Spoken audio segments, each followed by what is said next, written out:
Hey guys, how's it going? I'm Sydney from PhoneDog.com, and welcome to this week's episode of The Dog Pound, the show where I round up all of the latest news from last week. It's a news roundup show, okay? It's one of those, okay? You know the drill. I do the news, I tell you what happened in a quick little video. That way you're all caught up and you don't have to read anything because who wants to read? Let's get started. So first of all, Aaron has posted his video review of the Samsung Galaxy S3, which is one of the best phones on the market right now. In my opinion, it's the best phone. If you follow PhoneDog's official smartphone rankings, you know, on my list, I have the Galaxy S3 as #1. The People's Choice rankings, the Galaxy S3 is also #1. So it's a pretty hot device. Be sure and check out his full video review, his first impressions, unboxing. He also has, I think, a couple of dog fights. So check out all of our Galaxy S3 coverage on PhoneDog.com.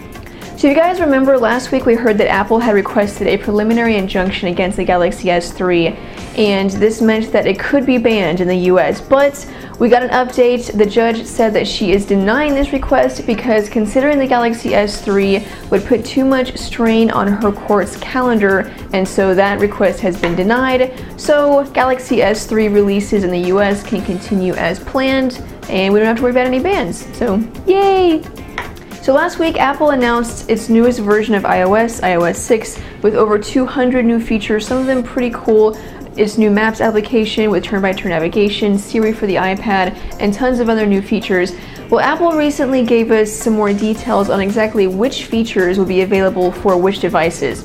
So for turn-by-turn navigation and flyover mode in its new Maps application, that will only be available for the iPhone 4S, the iPad 2, and the new iPad. And then Siri for the iPad will only be available for the new iPad. And the ability to make FaceTime calls over cellular will only be available for the iPhone 4S and the new iPad. So if you have an older model that was not mentioned, you're not going to get those features, but you're still going to get, as we presume, every single other new feature in iOS 6. Last week, Verizon announced its new shared data plans, and pretty much everyone is upset. Not everyone, that's an overstatement, but a lot of people are upset, and it may be kind of confusing, so here's a quick rundown of how exactly it works. So you start by choosing a device. Each device has a monthly line access price. Smartphones cost $40 a month, basic phones cost $30 per month, and tablets are $10 per month. Once you choose your device, you then choose the amount of data you want to share with each device per month. You can get buckets for 1 gigabyte, 2 gigabytes, 4 gigabytes, all the way up to 10 gigabytes. In addition to the data, each line comes with unlimited talk and text. Now for some scenarios, for some families, this will save them money. For other people, it may cost them more money, and some people just don't want to share data. Let me know what you think in the comments below. This will take effect on June 28th.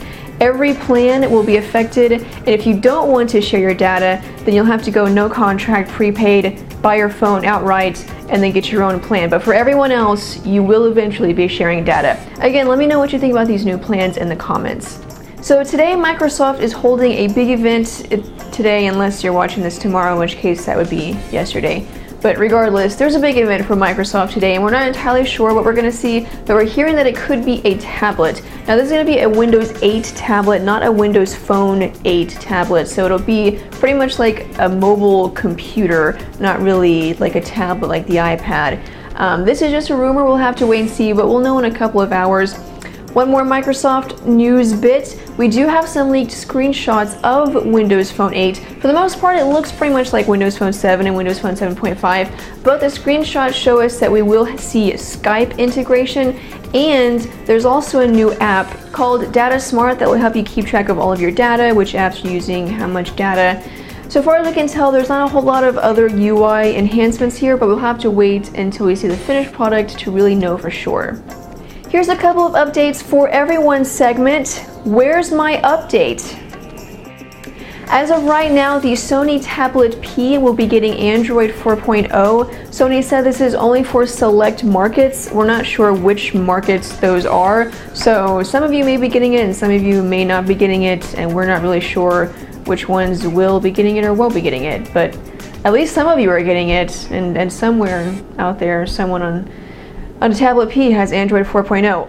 Also, Motorola has sent a text message to its customers saying that the Motorola Droid Razr and the Razr Max will be getting Android 4.0 soon. Again, not a whole lot of details on that. Who knows how soon is, but hopefully that means within a couple of weeks. We'll keep you guys updated, and that has been this week's segment of Where's My Update?